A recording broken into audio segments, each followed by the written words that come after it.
அதே போல் எங்களுடைய இன்னொரு ஆண்கள் இருக்கிறார் லண்டன்லேருந்து. எங்களுக்கு பெரிய சந்தோஷம். இந்த வருஷம் எங்களுக்கு ஆயிரம்னோ சரியான ஹாப்பி. என்ன ஒரு குழப்பத்தில் இருந்தோம். நியூ இயர் சேல்ஸ் எங்கே வைக்கிறது, ஐயோ அங்கே கடைசி நேரத்தில் எல்லாமே குழப்பமாக இருந்தது. ஆனால் அந்த வீட்டை அவர் ஆலயமாக மாற்றி லாஸ்ட் நைட் எங்களுக்கு பெரிய ஒரு ஆசீர்வாதமாக இருந்தது.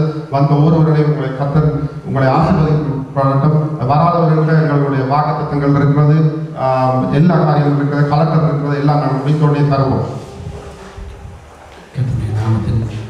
இதனாலே உங்கள் எல்லோருக்கும் புதிய வாழ்த்துக்களை தெரிவித்துக் கொள்கிறேன். அதே நேரத்தில் என்னுடைய சபையிலிருந்து உங்களுக்கு வாழ்த்துக்களை தெரிவித்துக் கொள்கிறேன். நான் சொல்ல வந்த காரியம் என்னவென்றால், நான் என்னுடைய பேக்ரவுண்ட் வந்து ஹிந்து பேக்ரவுண்ட். அநேகமாக நீங்கள் நிறைய ஹிந்துவை திறந்திருப்பீங்கன்னு நினைக்கிறேன். ஒரு நாள் நாங்கள் என்னுடைய வைஃப் வந்து அவங்க சிபோன கிறிஸ்டியன் இருக்கிறார். அந்த அங்கிள் இங்கிலேருந்து வந்திருந்தார். அதே நேரத்தில் மதன் எங்களோட வெளியே இருந்திருந்தார். நாங்கள் ஒரு நைட் கூட சும்மா டிபேட் பண்ணி கொண்டிருந்தோம். சில பேர் ஆக்கியமென்னு சொல்லக்கூடும், ஆனால் அப்படி இல்லை, டிபேட் பண்ணி கொண்டிருந்தோம் ஹிந்துசத்தை பற்றி, கிறிஸ்டியானிட்டியை பற்றி. ஏன்னா நான் வந்து ஹிந்து பேக்ரவுண்டில் இருக்கிறேன், அப்போவும் ஹிந்துவாக தான் நான் இருக்கிறேன். ஸோ அங்கே லண்டன்லேருந்து வந்தார். அவர் தான் அந்த நேரத்தில் அதை பற்றி கருத்தில் நாங்கள் பரிமாறிக்கொண்டிருந்தோம். அதே நேரத்தில் அவர் இன்னொரு தமிழ் சபைக்கு போக வேணும்னு சொல்லியிருந்தார். அங்கே லண்டன்லேருந்து வரும்போதே ஒரு சபையுடைய அட்ரஸை கொண்டு வந்திருந்தார். அந்த பாஸ்டர் எனக்கு தெரியும்.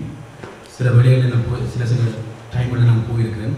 எனவே நான் அங்கே போன பொழுது நான் இரவு கதைத்து கொண்டிருந்ததை அவர் கேட்டுக்கொண்டிருந்த மாதிரியே அவர் கதைச்ச மாதிரி இருந்தது.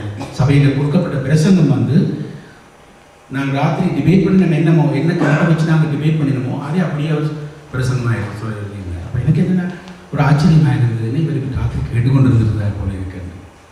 அதிலிருந்தே அண்டையிலிருந்தே நான் ஆண்டவரை ஏற்றுக்கொண்டு என்னுடைய ரட்சகராக ஏற்றுக்கொண்டிருக்கிறேன்.